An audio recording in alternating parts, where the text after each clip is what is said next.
Hello again, friends. It's hard to believe, but we have arrived at the fourth and final week of our series. It's been a joy to be with you all, even just digitally, and really wonderful to get emails and messages from some of you about your thoughts and reflections on the journey that we've been on together. Hope we can continue those conversations even as the series comes to an end. It's been just over 6 months since COVID-19 started to break into our collective consciousness, and in the short time since, it's changed the world. Here in the United States, we've already seen more than 2.3 million infections and upwards of 120,000 deaths. Simply astounding numbers.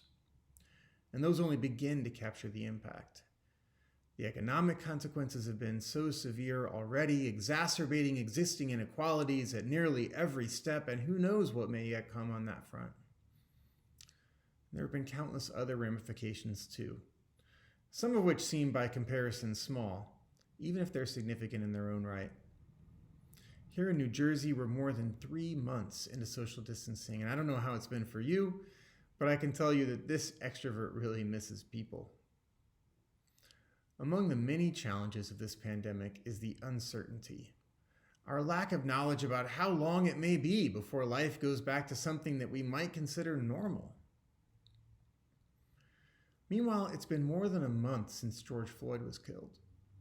Protests across the nation erupted in the immediate wake, reminding us that there is something fundamentally wrong with what is sometimes called normal life here in the United States.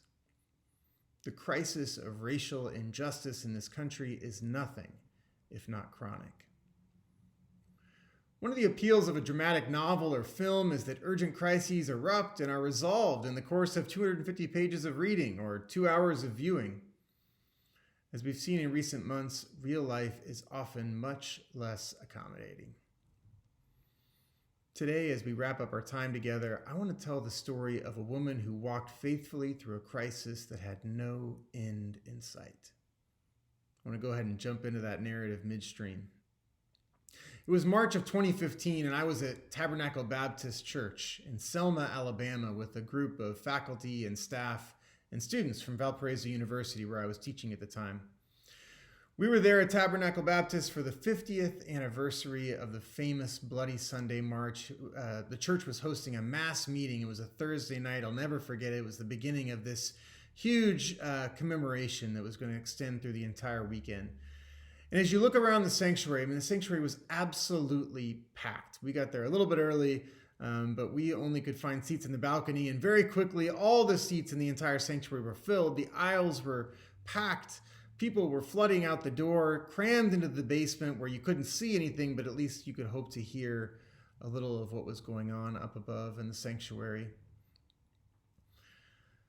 Choir got warmed up and began just sort of rousing freedom songs, and the audience was getting into it. And as you look around, you could see activists from the 1960s who had come back for this commemoration, as well as lots of folks both from around the nation and local residents who were there to participate in the whole thing. And we're about 20 minutes in, and the choir was hitting its stride when all of a sudden a hush came over the entire place. I was up in the balcony, couldn't really see what was going on down below, but I started to sort of peer over people's shoulders and finally could see that there was a woman being wheeled into the sanctuary. And eventually I realized this was Amelia Boynton, who was 103 years old. You may never have heard of Boynton. She's not one of the household names of the civil rights movement, but she was one of countless ordinary believers who powered that movement. In recent years, historians have told the story of a long civil rights movement which stretched all the way back to emancipation and even before and forward to the present day. Many of us can only name a handful of famous civil rights activists, but the truth is that so many everyday people participated in and made essential contributions to that struggle. And Amelia Boynton was one. She was at Tabernacle Baptist that night because she had played a key role in Bloody Sunday. I'm not sure how many of you may remember the details of that day. In Dallas County, Alabama, where Selma is located, it's a desperately poor part of the state, African Americans constituted more than half of the population in the early 1960s, but fewer than 2% of the registered voters. In January of 1964, Amelia Boynton reached out to Martin Luther King Jr. to ask him in the Southern Christian Leadership Conference, which he led, to support local efforts to get people registered to vote. The SCLC accepted and used Boynton's home as their local headquarters. That same spring, she declared a run for Congress, a decision that underscored her remarkable courage. She was the first woman, white or black, to run for Congress in Alabama, and the first black person to run for Congress in the state since Reconstruction. She got 10% of the vote in that election. As civil rights activism increased in Dallas County, so did the resistance. On February 18th of 1965 in nearby Marion, just a short drive from Selma, state troopers clubbed voting rights activists and fatally shot 26-year-old Jimmy Lee Jackson, who was trying to protect his mother from being hit by the troopers. Local civil rights leaders, including the likes of Hosea Williams, John Lewis, and Amelia Boynton, planned to march to Montgomery to express their indignation at Jackson's murder and their demand for voting rights directly to the governor. And on March 7th, they set out. Boynton was near the front. They marched from the housing projects across the street from Brown Chapel, one major hub of this movement, through downtown Selma and on to the Edmund Pettus Bridge, and all seemed well. But then halfway across, they looked down and could see line after line of state troopers wearing white helmets and carrying billy clubs. Behind them were the deputies of County Sheriff Jim Clark and assorted spectators waving Confederate flags and anticipating a showdown. 50 feet from the troopers, the marchers stopped. "It would be detrimental to your safety to continue this march," Major John Cloud called out from his bullhorn. "This is an unlawful assembly. You have to disperse. You are ordered to disperse. Go home or go to your church. This march will not continue." "Mr. Major," replied Hosea Williams, "I would like to have a word. Can we have a word?" "I've got nothing further to say to you," Cloud answered. And just a moment later, the onslaught began. Dawning gas masks, the troopers, many on horseback, pushed forward, unleashing a rain of tear gas and billy clubs on the protesters. Amelia Boynton was knocked unconscious by their blows. She was one of 17 of the marchers who had to be hospitalized that day. I want to play just a brief clip here so you can listen to Boynton herself talking. This is around the same time that I saw her at Tabernacle Baptist about her memory of Bloody Sunday. They came with horses.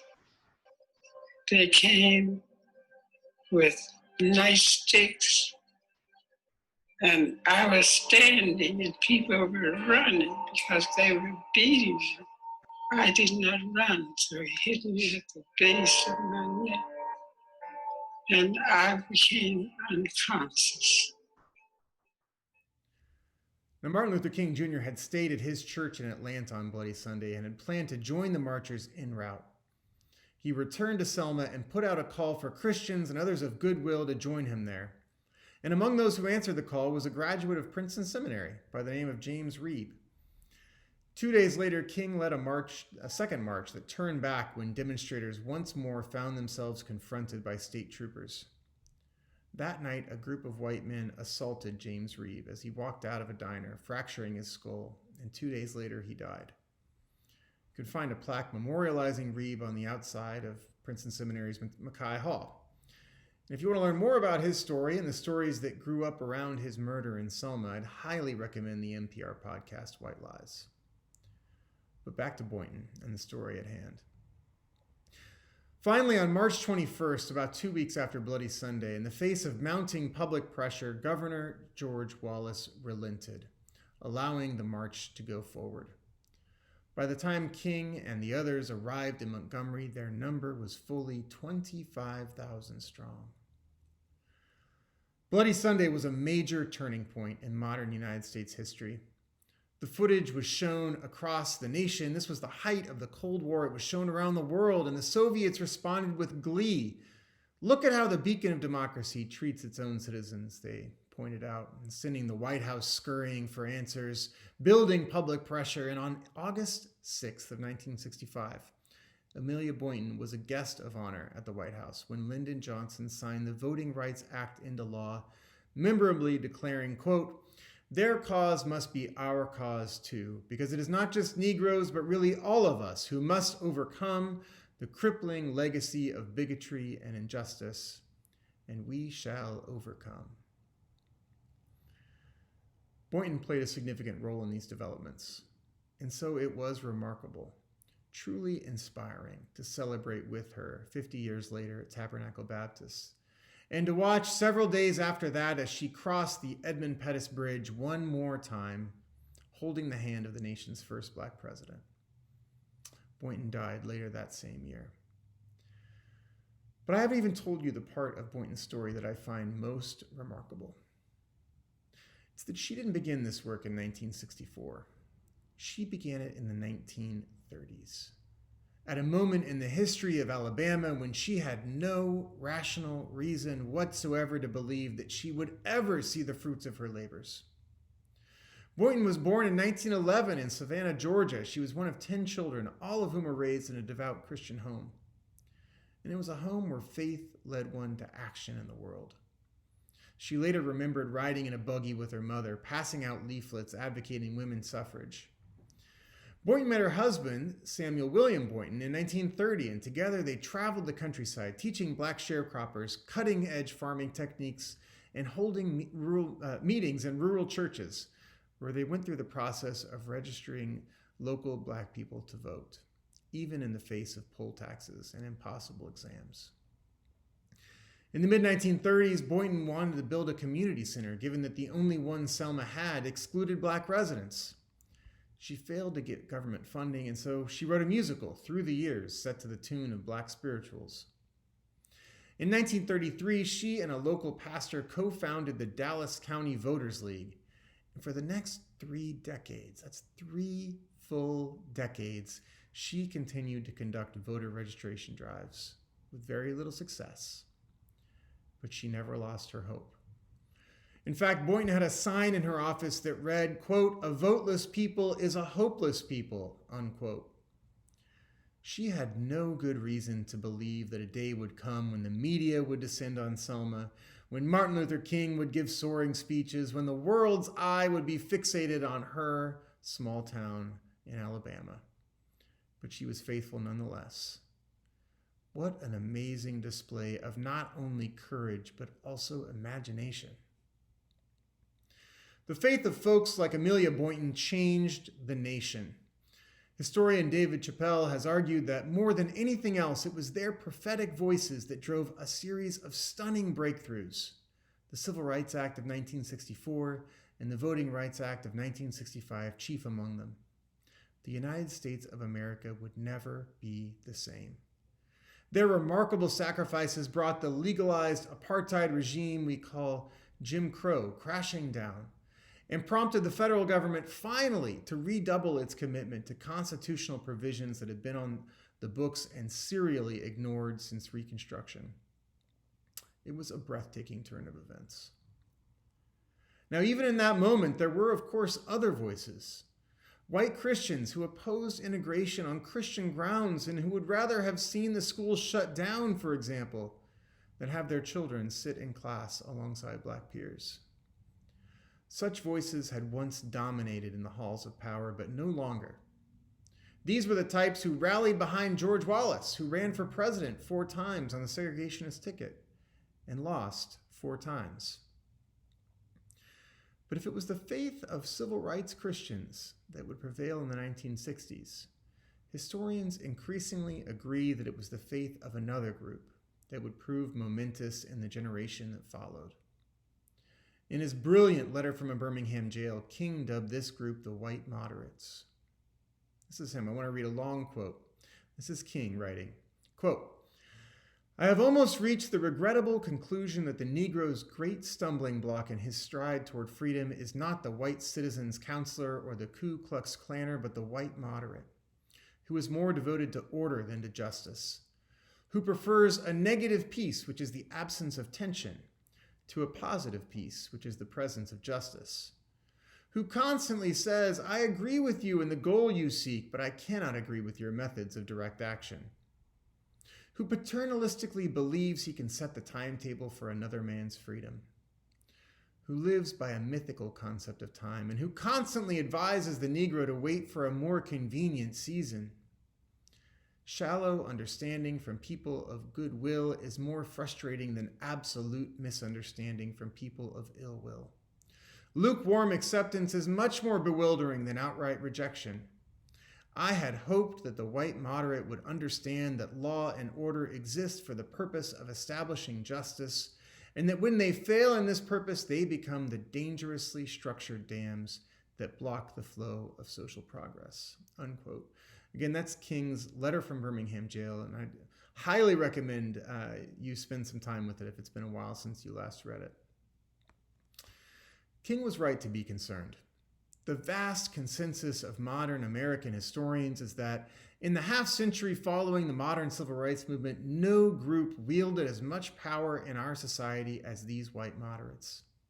In 1969, Richard Nixon famously called them the silent majority, and the term stuck, being used first by historical actors and in recent years by historians too. While we don't have time to go into all the details today, suffice it to say that over the last 20 years, historians have shown that the silent majority played a key role in turning back the tide on issues of racial justice and in constructing the infrastructure of what scholar Michelle Alexander has called the new Jim Crow. The impact of this highly effective counter-mobilization can be seen in Selma today. If you've ever been to this small southern town where Amelia Boynton and others made history, then you know that it remains desperately poor to the present day. This counter-mobilization can be seen in accelerating efforts to suppress the vote, abetted by the recent gutting of the Voting Rights Act that Boynton and others fought so hard for. Its impact can be seen also in all kinds of other ways, all across the nation, as the protests in recent weeks have served to remind. Hard truth, but not the end of the story. As we've seen these last 4 Sundays, we as believers have an opportunity to build and to be signs of contradiction in our own lives and local churches. So I leave you with this question. What would it mean for us to witness to God's better way right now? To have the imagination and courage of an Amelia Boynton forging faithfully forward, even without seeing clearly what lies ahead. I hope that even as our series draws to a close, we'll find more chances to reflect together on the witness of not only Boynton, but also Richard Allen, Evan Jones, Mary McDowell, and so many more. We have so much to learn from the saints who have gone before us. I truly believe that. And I pray that with God's help, we might leave life-giving, justice-bringing legacies for those who come behind us. Blessings to you all, friends. I hope you enjoy the rest of your summer. Again, it's been a real pleasure to be with you all these last 4 weeks, and I look forward to finding ways to continue these conversations. Take care.